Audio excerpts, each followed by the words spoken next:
சிட்டுக்குருவிகள் தினத்தை முன்னிட்டு குருவிகள் இனத்தை காப்பாற்ற 1000 தண்ணீர் தொட்டிகளை வழங்கி பொதுமக்களுக்கு விழிப்புணர்வு ஏற்படுத்திய குடும்பம். மார்ச் 20 உலக சிட்டுக்குருவிகள் தினம் மற்றும் மார்ச் 22 உலக தண்ணீர் தினத்தை முன்னிட்டு பறவை இனங்களை காக்கவும் நீர்நிலைகளை அதிகரிக்கவும் ரக்ஷனா சமூக சேவை அமைப்பின் மூலம் ரக்ஷனா என்ற பள்ளி மாணவியின் தந்தை ரவீந்திரன், தாய் சங்கீதா, பள்ளி மாணவனான 2வது மகன் விஸ்வக் நித்தின் குடும்பத்தினர் பறவைகள் தண்ணீர் குடிக்க இலவசமாக தண்ணீர் தொட்டிகளையும் தோட்டங்கள் மற்றும் காடுகளில் 5 அடி மற்றும் 10 அடி அகலம் கொண்ட சிறிய கான்கிரீட் குளங்களை இலவசமாக கட்டிக் கொடுக்கின்றனர்.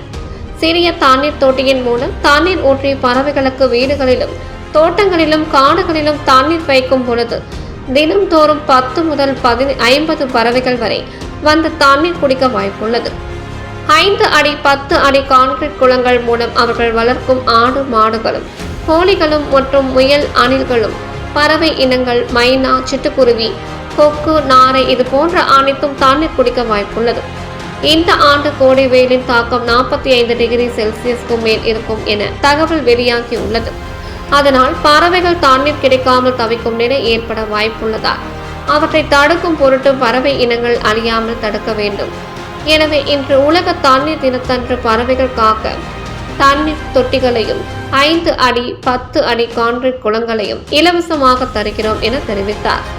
தேர்வு சமயம் என்பதால் நிகழ்ச்சியில் பங்கேற்காத இவர்களது மகளான பள்ளி மாணவி ரக்ஷனா சிறு வயதில் இருந்தே நாட்டு விதைகளை இலவசமாக வழங்குவது, யோகாசனம் செய்து விழிப்புணர்வு ஏற்படுத்துவது என பல்வேறு நிகழ்ச்சிகளை நடத்தியுள்ளார். மேலும் லட்சம் கணக்கான விதை பந்துக்களை நாடு முழுவதும் சென்று ஒவ்வொரு மாநிலத்திலும் வீசி விழிப்புணர்வு ஏற்படுத்தி உலக சாதனை உள்ளிட்ட பல்வேறு விருதுகளை வென்றது குறிப்பிடத்தக்கது.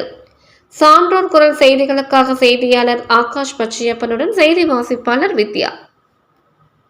செய்திகளை உடனுக்குடன் தெரிந்து கொள்ள சான்றோர் குரல் பக்கத்தை ஃபாலோ செய்து கொள்ளுங்கள்.